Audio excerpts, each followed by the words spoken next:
ये पहाड़ नुमा एक वादी है, दोनों तरफ पहाड़ हैं और बीच में से नदी बह रही है। बहुत ही खूबसूरत नज़ारा है माशाल्लाह से।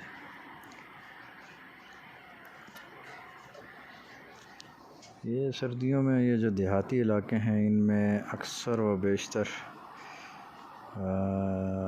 आग लग जाती है और आप सामने देख रहे हैं कि आग लगी हुई है।